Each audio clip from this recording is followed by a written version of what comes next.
જો તમે પણ આ એક પોટલી બનાવીને એડ કરી લીધી ને તો આખું વર્ષ માટે તમારી વેફર પણ લાલ કે કાળી નહીં પડે, સફેદ દૂધ જેવી બનીને તૈયાર થઈ જશે. અને હું આજે તમને એવી 1 થી 2 ટિપ્સ આપીશ ને કે ગમે તે રીતે તમે બનાવશો ને તો પણ આ વેફર એકદમ સફેદ આ રીતે ઉજળી રહેશે. તેલમાં તળશો ને તો પણ પછી વેફર જે છે ને એકદમ મસ્ત મજાની બનશે. દાંત વગરના વડીલો પણ ખાઈ શકશે એટલી પોચી બનશે. અને આ વેફર જ્યાં સુધી તમે સ્ટોર કરી રહેશે ને ત્યાં સુધી કરી શકશો. 1 વર્ષ, 2 વર્ષ, 3 વર્ષ તો પણ વેફર જરાય બગડશે નહીં અને એકદમ મસ્ત મજાની બનશે. તો એકદમ સરસ એવી બટેટાની વેફર બનાવવા માટે પહેલાં તો આ રીતે આપણે મોટી સાઇઝના અને આ રીતે ગોળ રાઉન્ડ બટેટા લેવાના છે, જેનાથી જે વેફર છે ને એ એકદમ સરસ મજાની રાઉન્ડ પડે. બટેટાને પહેલાં તો ધોઈ લેવાના છે, કોરા કરીને એના છાલનો ભાગ કાઢી લઈશું. હું જે વેફર બનાવું છું ને એ આ વેફર ટોટલ મેં અહીંયા આ જ મેથડથી 22 થી 23 કિલો બટેટાની બનાવી છે. અહીંયા હું તમને આ રીતે 2 કિલો બટેટામાંથી તમને વેફર બનાવતા બતાવું છું કે બટેટાને આ રીતે પહેલાં તો છાલને કાઢી લઈશું. અત્યારે માર્કેટમાં સરસ મજાના વેફરના બટેટા મળે છે, એકદમ આ રીતે પાક્કા બટેટા લેવાના છે. વેફર બનાવતી વખતે ક્યાંય બટેટા જે લીલા આવે છે ને એવા નથી લેવાના, કે ક્યાંય પણ કાળો ભાગ હોય ને તો એને આપણે છરીની મદદથી કાઢી લેવાનો. આ વાતનું ખાસ ધ્યાન રાખીશું. બટેટાની છાલને પહેલાં તો કાઢી લેવાનું છે અને છાલ કાઢીને આ રીતે તરત જ પાણીની અંદર ડીપ કરી લેવાના, જેથી બટેટા કાળા ના પડે. તો આ રીતે બધા જ બટેટાને મેં અહીંયા છાલ કાઢી લીધી છે અને પાણીની અંદર એડ કરી દીધા છે. હવે બટેટાની જ્યારે પણ આપણે વેફર કરીએ ને ત્યારે બટેટાની વેફરને 4 થી 5 પાણીથી ધોવાની છે. જો તમે બટેટાની વેફર 1 થી 2 પાણીથી ધોઈને તો તમે આખું વર્ષ જે વેફર કરશો ને એ એકદમ કાળી રહેશે, એકદમ ઉજળી દૂધ જેવી નહીં બને. એટલે આ વાતનું ખાસ ધ્યાન રાખવાનું છે. તો આ રીતે એક બટેટાને લઈને વેફર પાડવાના, આ રીતે મશીનની ઉપર બટેટાને સરસ રીતે ઘસતા જઈશું. જો તમે આ રીતે પ્લેન વેફર પણ પાડી શકો છો અને જો તમને ડિઝાઇનવાળી ગમે ને તો એ બટેટાને ટ્વિસ્ટ કરતા જવાનું છે અને ડિઝાઇનવાળી વેફરને પાડતા જવાનું છે. તો જો તમારે એની રેસીપી જોઈતી હોય ને તો પણ મને કમેન્ટ કરજો, હું તમને જરૂરથી ડિઝાઇનવાળી બટેટાની વેફરની પણ રેસીપી આપીશ. તો આ રીતે બટેટાને ઘસશો ને એટલે એકદમ પતલી અને મસ્ત મજાની વેફર તૈયાર થઈ જશે. હવે ઘણા લોકોને જાડી થોડી પસંદ હોય કે પછી તમારે જેવું વેફર પાડવાનું મશીન હોય કે તમને જે રીતે પસંદ હોય ને એ રીતે તમારે પાડી લેવાની.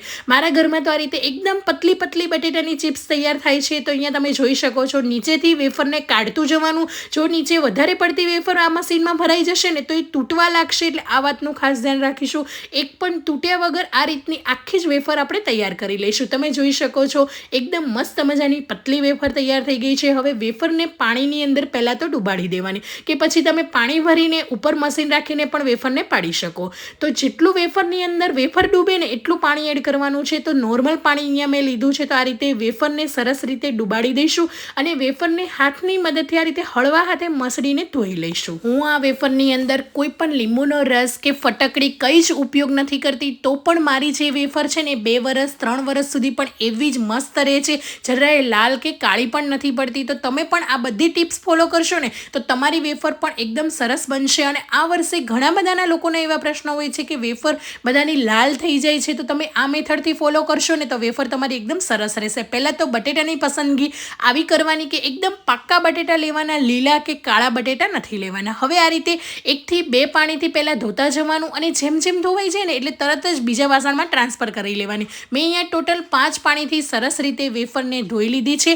હવે જે આપણે વેફરમાં એડ કરવાની એક જાદુઈ પોટલી બનાવી લઈશું. આનાથી તમારી વેફર પોચી પણ બનશે અને સફેદ પણ રહેશે. તો એના માટે 1/4 કપ જેટલા કાચા સાબુદાણા લઈશું અને આ સાબુદાણાને કોઈ પણ કોટનના કપડા ઉપર કે ઘરમાં રહેલા પતલા નેપકિન પર આ રીતે એડ કરીને એને એકદમ સરસ રીતે ટાઈટ ગાંઠ બાંધી લઈશું. હવે આ પોટલી આપણે એટલા માટે બનાવવાની છે કે આ પોટલીને આપણે પાણીની અંદર જ્યારે એડ કરીશું ને ત્યારે સાબુદાણામાંથી જે એનો વ્હાઈટ પાર્ટ નીકળશે ને, જે સાબુદાણાનો પલ્પ નીકળશે ગરમ થઈને, એનાથી જે વેફર છે ને એ એકદમ સફેદ અને મસ્ત બનશે, પોચી બનીને તૈયાર થઈ જશે. તો આ રીતે તપેલાની અંદર પાણીને ગરમ કરી લઈશું.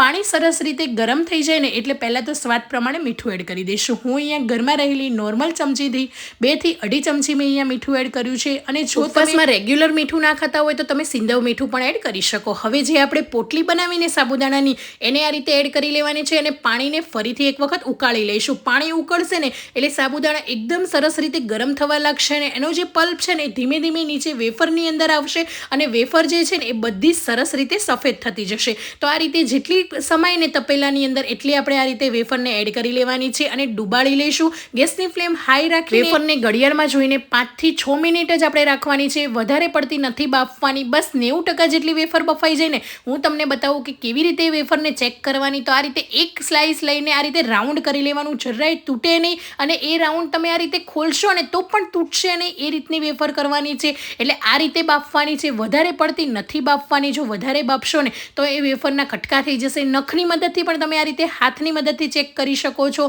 કે વેફર બફાઈ ગઈ છે કે નહીં. તો આ રીતની તમે સ્લાઇસ કરશો, તૂટશે નહીં. એટલે વેફર આપણી પરફેક્ટ બફાઈ ગઈ છે. તો એને જલ્દીથી આ રીતે ગરમ પાણીમાંથી પહેલાં તો આપણે કાઢી લેવાની, અને ગરમ પાણીમાંથી કાઢીને કોઈ પણ કાણાવાળા વાસણની અંદર એડ કરવાની, જેથી એક્સ્ટ્રા જે પાણી છે ને એ બધું નીકળી જશે. અને જે એક્સ્ટ્રા પાણી ગરમ નીકળે ને એ ફરીથી જે વેફર બાફીએ છીએ એ તપેલામાં આપણે એડ કરી દેવાનું. તો બસ આ જ મેથડથી તમે ગમે તે એટલી વેફર બનાવશો ને તો તમારી વેફર એકદમ સરસ બનશે.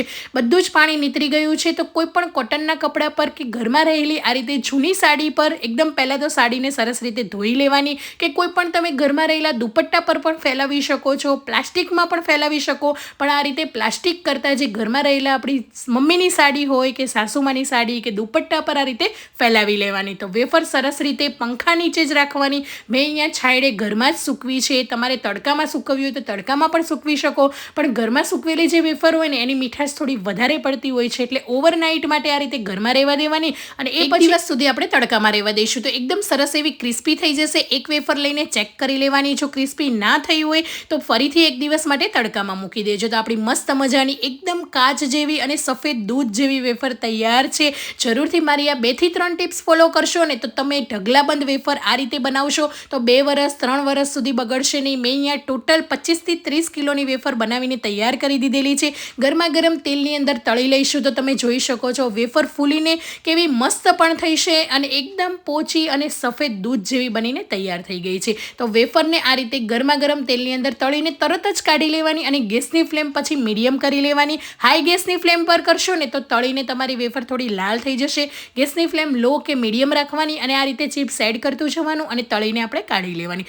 ઉપવાસની અંદર તમે આખું વર્ષ દરમિયાન માર્કેટની જો પેકેટની ચિપ્સ ખાતા હોય ને તો ઘરે જરૂરથી બનાવીને તમે તમારા બાળકોને પણ આ રીતે ઘરના તેલમાં તળીને આપી શકો છો. એમને એન્જોય કરી શકો. ઉપરથી થોડી એવી દળેલી ખાંડ અને લાલ મરચું પાવડર જો તમે ખાતા હોય તો એ રીતે પણ સ્પ્રિંકલ કરીને ખાઈ શકો છો. તો એકદમ મસ્ત મજાની અને પરફેક્ટ રીતે વેફર તૈયાર છે. જરૂરથી જો તમે ના બનાવી હોય ને તો આ રીતે ટ્રાય કરજો, તમારી વેફર પણ એકદમ સરસ બનશે. તો કેવી લાગી આજની વેફરની રેસીપી કમેન્ટ કરવાનું ભૂલતા નહીં. આવજો.